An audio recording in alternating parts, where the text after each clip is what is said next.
Hello and welcome to the absolutely beautiful New Forest in autumn. We're about 20 minutes before sunrise and this place is absolutely fantastic. And today we're going to be talking about this, the Nikon 85mm f1.8 prime lens, and why I think it might deserve a place in your bag as a landscape photographer.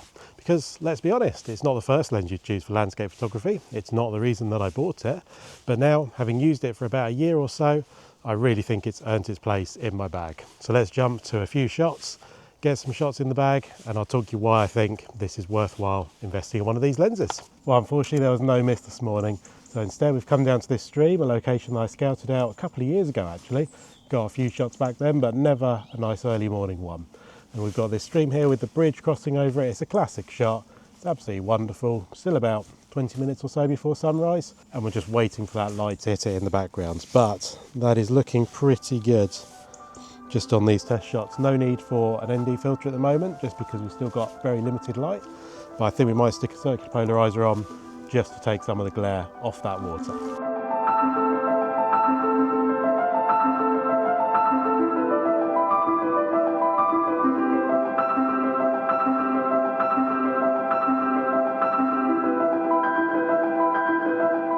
Well, we're at f8 and with that circular polarizer on, that's giving me about a 4 to 6 second exposure, and that's got some lovely light behind it. Nice reflections off the water, just a little bit of polarization, looking wonderful. The only thing I don't like is this log right in the foreground here. It's out of focus because it's quite close to the lens here and I'm not really sure it works. So, might see if I can move the camera somewhere over to where you are and get a shot there. Now, this isn't going to be a full-on review of the Nikon lens because, to be perfectly honest, I don't really feel qualified to give you that. I'm not one of these YouTubers who has access to all of the lenses. I can't really compare it to anything else. I haven't got any other brands. All I've got to compare it to is a few Nikon non-S lenses and a S-line wide-angle zoom lens. So I will give you my thoughts at the end of the video on what I think, because it is a fantastic lens, but this is more about the principle of owning a prime lens with a wide aperture in landscape photography, because it's not normally what you'd need, but these same techniques would apply to the equivalent Sony or Canon 85 or 50mm, whichever you happen to have or want to get. So as we wait for this sun to rise, let me talk you through the first reason why I think a prime lens could work well for landscape photography. And that's because it gives you access to really good quality glass and a really good quality lens at a fairly reasonable price. This is an S-line lens from Nikon. The Canon L line would be the same sort of thing, where you could go and buy a 70-200 f2.8 lens, which would give you many of the same features and benefits that we're going to talk about shortly. But to be honest, you're looking at a lot of money, 4 to 5 times the price of one of these, and you've also got to consider the weight. That's going to weigh an awful lot more than one of these, which is about half a kilo or so. Nice and easy to carry, lug up a mountain. It's a lot less weight to put in the bag.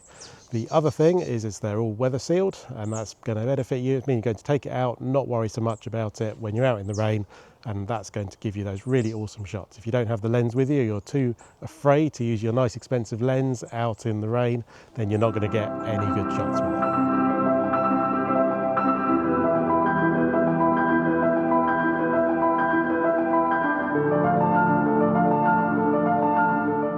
What a wonderful place this is. So peaceful, no one else out here. 8 o'clock in the morning on a Friday. Next to a lovely stream, trickle of water, really relaxing. Now, the only thing I didn't like about that image from over that location was that we sort of cut out this tree which is arching over the left-hand side of the river. And I quite like it. It gives a nice natural sort of border to the top left of the image, draws your eye in, and it sort of gives a nice dark area to that top left. So I've moved around a little bit to try and incorporate that. And that brings me nicely onto my second point about having one of these prime lenses, which is that I found it really helped my creativity when I got it, just having that fixed focal length. It really makes you explore the scene a little bit more and actually get up and move around and find different compositions. Now, obviously you don't need a prime lens to do this. You could just say to yourself, you're going to set your zoom lens to 85mm or whatever focal length you choose, really. Of course, that's if you've got the willpower and the mind power to not change it, which, let's be honest, we're all a bit lazy at the end of the day. When you find a scene that works a little bit better zooming in, you might be tempted just to spin the dial rather than getting up and moving around. Now, I found this really helped me out with my creativity a lot when I first bought this lens, much more than I thought it would. I didn't really think it'd make a difference. I made a whole video about it, which I'll link at the top right, so maybe go check that out if you're interested. But definitely a good exercise to do, even if you don't have the prime. Just try and set your focal length to a set focal length and see if it helps your creativity, because I bet it will. I bet you'll get some better images without just twiddling the zoom and staying in one place.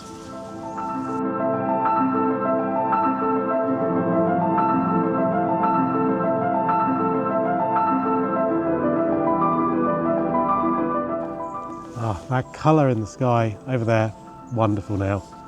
Lovely orange colour. I think we're going to move on, try and find a different scene that makes a bit more of that sky, because it's looking pretty good, to be honest. Very happy with these shots that I've got so far though. What a wonderful place. Well, of course, always the way. I just packed the camera away and these group of ponies, horses, came up on the other side of the river, and I thought, they're going to cross the bridge, aren't they? That would make the perfect shot if you could get one of those horses on the bridge. So I quickly got everything back out again, set my aperture down to f3.5, focused on the bridge for a nice quick shutter, 60th of a second, because we still don't have that much light here in the woodland. And I think I've managed to get a sharp shot of the last horse just crossing over the bridge. It's a lovely brown and white coloured horse, pony, don't know, in between the two I'd say. If I can merge those two together, I've now just taken another 30-second exposure with the ND back on at f8 just for the rest of the scene, and if we can sort of put those two together in Photoshop, I think that would be wonderful. What?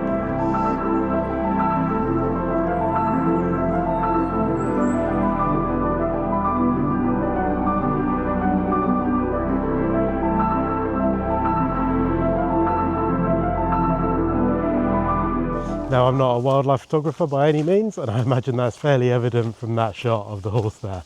But in the moment that it walked across the bridge, and my mind panicked and just thought I need more light, because that 15th of a second wasn't doing it, and I decided to open the aperture. Maybe I should have increased the ISO instead. That's probably what a wildlife guy would have done. Never mind, I think it still worked. Hopefully it can just about sharp enough at a 60th of a second, and hopefully there's just about enough light there. But anyway, let's head into the forest. A few scenes I'm a bit more familiar with rather than photographing horses. And I'll show you the last reason I think a prime lens with a nice wide aperture can really be helpful in the landscape, especially in the woodlands. Well, now we're back in the main part of the woodlands. This brings me on to the third and final reason that I think an 85mm or a 50mm prime lens can really work well in your bag for landscape photography. And that is because it gives you access to those really wide open apertures, which I've found to work really well out in the woodlands. So behind me, we've got this fantastic tree here. It's got some lovely autumnal leaves on it. It's being illuminated by the morning sun with the rest of the woodland in a sort of shadow, slightly darkness, and it's really standing out quite nicely. But there's no mist, there's no other separation. But what we can do is, because we've got this prime lens, is open that aperture right up to f1.8, f2, f2.5, something like that. And that should give us a nice bit of separation between that tree, the woods in the background, and these ferns just in the foreground, which can all be out of focus and just draw your eye right into that subject tree. And because it's a good quality lens, a nice prime high quality glass in it, the transition between the outer focus elements in the foreground, the in focus subject, and the outer focus elements in the background all happens really naturally, and it gives you a really good quality, nice professional image. And you don't get that sort of sharp cutoff like you would on, say, a phone, or adding it in afterwards, you know, this kind of computed bokeh effect that you often see these days. You don't get that when you've just got that quality glass of the lens.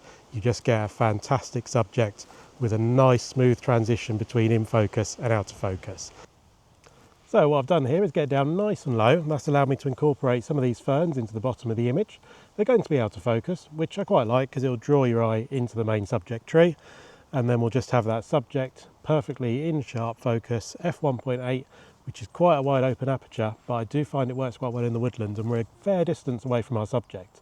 So the whole of that tree should be acceptably sharp, which is what we want, and we don't want any of these things in the foreground or the background to be in focus and distract you from that main wonderful subject. And I think with a nice vignette around it, maybe we even go with a square crop and crop off a little bit of the ferns at the very bottom. Not too sure yet, we'll see how I feel when we get it back in post, but that I just think is a really nice, pleasing image for a quick scout around the woodlands.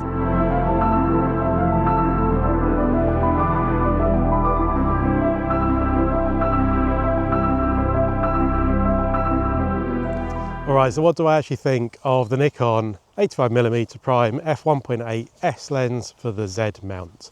Well, like I say, I don't have a lot to compare it to, so This is just my personal view, but I'll be honest, I can't really see a difference in sharpness or overall image quality compared to my normal zoom lenses. The bit that does always wow me about this lens is the colours.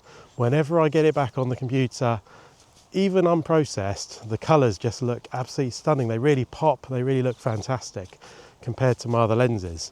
Now granted, my other lenses are both zooms. One's a ultra wide S lens, 14-30, and one is a 24-200 non-S lens. So you should expect that everything's going to be a bit better with the nicer quality lens. And I think the colours are. Don't know why, because in theory it shouldn't make a lot of difference. I think that lens lets quite a lot of light through, so that maybe helps with the colours and things like that. I don't really know, maybe it's the coatings they put on it. I'm not going to get that technical, to be honest. I'm always impressed by the colours when I first get them on the computer screen. They're just vivid, they just pop. That would be my takeaway for this lens, is colours. The rest of it, unless you're zooming right in or you've got a really high megapixel camera, it's not going to make the difference, to be honest. It's, you know, they're all pretty good these days, lenses, and I'm not too worried about a bit of softness in the corners when you're zoomed into 500% or something. I don't really care. The composition, the photo, everything else is way more important than a little bit of softness in the corner of your image.